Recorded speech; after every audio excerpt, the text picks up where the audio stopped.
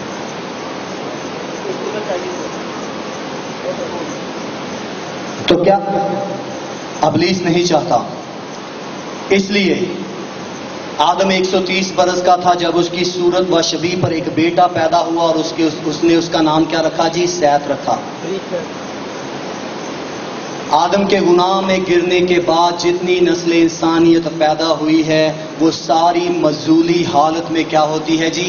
پیدا ہوتی ہے، گناہ میں پیدا ہوتی ہے. اس لیے رومیو 3 باب اس کی 23 میں لکھا ہے سب نے گناہ کیا اور خدا کے جلال سے کیا ہے جی؟ محروم ہیں. اور اس کے جلال سے محروم ہے اور اس کے جلال سے محروم ہیں. اس کے جلال سے محروم ہے. اس لیے پولس رسول کہتا ہے فریب نہ کھاؤ، خدا ٹھٹھوں میں اڑایا نہیں جاتا، کیونکہ جو کچھ آدمی بوتا ہے وہی کاٹے گا. جو کوئی اپنے جسم کے لیے بوتا ہے وہ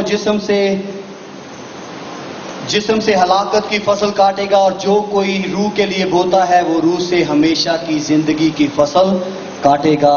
اس لیے ہمیں کیا کرنا ہے جی؟ جلدی میں بھائی آپ نے سیل جو نا الٹے ڈال دیے.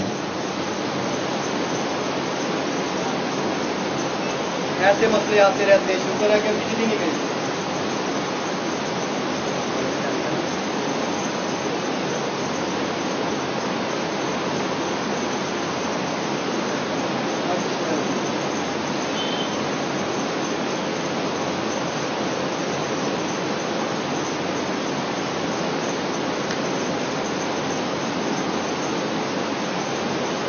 ہاللیلویا.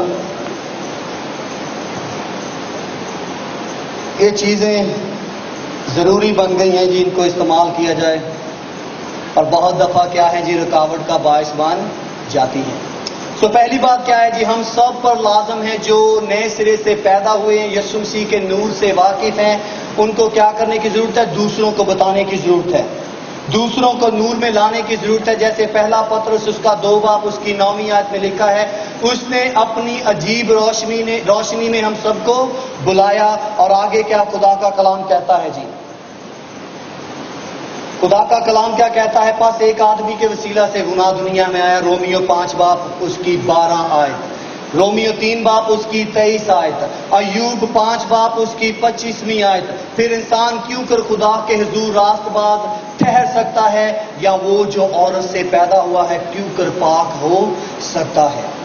ان دونوں سوالوں کا جواب انسان نہ خرید سکتا ہے، نہ کما سکتا ہے، نہ جان سکتا ہے سوائے خداوند یسوع مسیح کے، جس نے کہا کہ خدا نے اپنے بیٹے کو اس لیے بھیجا کہ تاکہ تم جانو کہ اس کے وسیلہ سے ہمیشہ کی زندگی کیا ہے جی؟ مفت تحفہ ہے.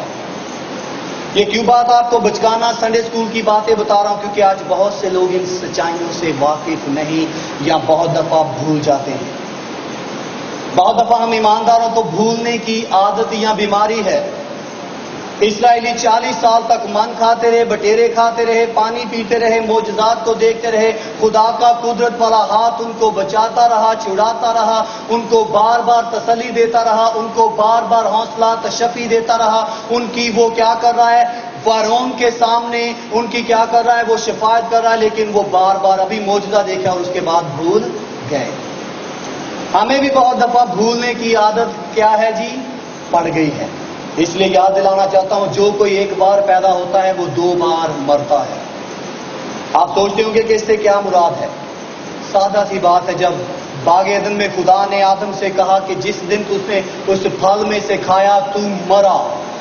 عبرانی کا لفظ جو مرا کا ہے وہ کیا ہے جی؟ ایک نہیں بلکہ 2 موتوں کا اس میں کیا ہے جی؟ ذائقہ، یا اس میں جو معنی ملتے ہیں کہ تو روحانی طور پر اس مہراج سے گرے گا، اور اس کے بعد اس کی جو پیروی کرے گی وہ کیا ہوگی جی؟ جسمانی موت ہوگی. اس لیے کوئی بھی بندہ جو ایک بار پیدا ہوتا ہے وہ 2 بار مرے گا. اس سے مراد کیا ہے؟ یعنی کہ پہلی حالت وہ کیا ہے؟ روحانی موت. دوسری حالت کیا ہے جی؟ جسمانی موت. اگر کسی نے یسوع مسیح کو قبول نہیں کیا تو بائبل مقدس کہتی ہے کہ جو جسم سے پیدا ہوا ہے وہ جسم ہے، جو روح سے پیدا ہوا وہ کیا ہے جی؟ روح ہے. اس لیے تعجب نہ کر کے میں نے تجھ سے کہا تجھے نئے سرے سے پیدا ہونے کی کیا ہے جی؟ ضرورت ہے.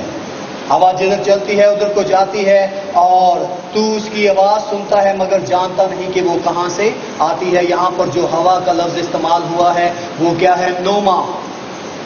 یونانی زبان کا لفظ نوما کس کے لیے استعمال کیا گیا ہے؟ روح القدس کے لیے. کہ روح القدس کو کوئی قائد نہیں کر سکتا، روح القدس کو کوئی روک نہیں سکتا. 3 لفظ ہمیں ملتے ہیں انسانی جان کے لیے اور روح کے لیے، اور پھر اس کے بعد کیا ملتا ہے جی؟ پرانی گناہ آلودہ فطرت کے لیے. نوما جسے کہا گیا ہے، جس سے ہم لفظ تھیولوجی کا ملتا ہے نورمنالوجی، یعنی کہ روح القدس کے بارے میں تعلیم. سوما جسے کہتے ہیں کہ جسمانی حالت، اور نوما سو کے سوما روح، جان اور بدن کے لیے 3 لفظ استعمال کیے گئے. یہاں پر جو لفظ ہوا کے لیے استعمال کیا گیا ہے وہ کیا ہے؟ نوما. یعنی کہ روح القدس جہاں کہیں جاتا ہے اسے کوئی روک نہیں سکتا. اور سردار کیا ہے جی؟ سردار یہاں پر جو نیکودیمس ہے وہ سوال کر رہا ہے، یسوع مسیح سے کہتا ہے تجھے نئے سرے سے پیدا ہونے کی کیا ہے جی؟ ضرورت ہے. امید ہے کہ آپ عبرانیوں کے مصنف کے ساتھ متفق ہیں. اس نے کہا کہ انسان کا ایک بار پیدا ہونا اور اس کے بعد کیا ہے جی؟ عدالت ہے. ایک بار پیدا ہونا، 2 بار مرنا، اس کے بعد کیا ہے جی؟ عدالت ہے. لیکن جو کوئی 2 بار پیدا ہوتا ہے وہ 1 بار مرے گا. جسمانی پیدائش کے ساتھ روحانی پیدائش، اور اس کا نتیجہ کیا نکلے گا جی؟ ابدی زندگی. وہ دوبارہ دوسری موت کا مزہ نہیں چکھیں گے. 7 کلیسیوں میں سے ایک کلیسیا کو خدا نے کہا کہ میں اپنے باپ کے فرشتوں کے سامنے تمہارا اقرار کروں گا اور تم دوسری موت کا مزہ نہ چکھو گے. پھر آگے چل کر دیکھتے ہیں مکاشفہ اس کے 20ویں باب میں اس کی 11ویں آیت سے جب باب کے اخیر تک پڑھتے ہیں، جن کے نام کتاب حیات میں لکھے ہوئے نہیں ملے ان سب کو وہاں پر پھینک دیا جہاں پر کیا ہے جی؟ آگ کی جھیل ہے. یہ دوسری موت ہے. تو امید ہے کہ آج آپ 2 دفعہ پیدا ہوئے ہیں. اگر نہیں ہوئے تو سوچیں، تاکہ آپ ایک ہی دفعہ مریں گے، اور وہ کیا ہوگی؟ جسمانی موت. اس کے بعد ابدی زندگی شروع ہوگی. اس لیے کوئی بھی شخص اپنی پیدائش سے مسیحی نہیں اور نہ ہی کبھی پیدا ہوا ہے. آدم سے جو بیٹے اور بیٹیاں پیدا ہوئے اس کی شبیہ اور صورت پر پیدا ہوئے. دراصل یہ نہیں کہ صرف وہ اس جیسے نظر آتے تھے، بلکہ اس جیسا ان کا ضمیر، ان کی جو روحانی حالت تھی. پیدائش 5 باب کو جب ہم دیکھتے ہیں، کیونکہ آدم اور حوا بذات خود کیا تھے؟ روحانی تھے جب وہ پیدا کیے گئے. جسمانی کب بنے؟ جب انہوں نے نافرمانی کا پھل کھایا. پہلا کرنتھیوں 15واں باب اس کی 44ویں آیت میں لکھا ہے، پچھلا آدم پہلے روحانی تھا، بعد میں نفسانی بنا، اور پچھلا آدمی جو روحانی تھا وہ کیا بن گیا؟ خاکی بن گیا، تاکہ ان کو جو خاکی ہیں غیر فانی بنا کر کیا کر لے جی؟ اپنے روپ اور چہرے میں کیا کر لے جی؟ ڈھال لے. تو اس لیے اس بات کو اپنی زندگی میں یاد رکھنے کی ضرورت ہے. سوری جی. اس لیے ہم 5 باتوں پر غور کر رہے ہیں. پہلی بات، ایکسپوز، ظاہر کرنا، راز فاشا کرنا. کیا آپ اس راز کو جانتے ہیں، یا پھر جانتے ہوئے آپ نے اس مزدور کی طرح جس کو کہا گیا کہ جاؤ جا کر اس سے کاروبار کرو، لیکن اس نے رمال میں لپیٹ کر اپنے ان اشرفیوں کو رکھ دیا، اور جب مالک نے پوچھا تو اس نے کہا کہ میں تجھ سے ڈرتا تھا، میں جانتا تھا کہ تو سخت مالک ہے، لیکن جو کچھ تو نے مجھے دیا میں نے اسے رمال میں لپیٹ کر رکھ دیا اور اسے کوئی کاروبار نہیں کیا. لیکن کسی کو 5 کسی کو 10 توڑے دیے اور انہوں نے کاروبار کیا، اور ان کو کیا ملا جی؟ اختیار ملا خدا کی بادشاہی میں. بہت سے ایماندار غیر ایماندار کیا ہوں گے جی؟ حیران ہوں گے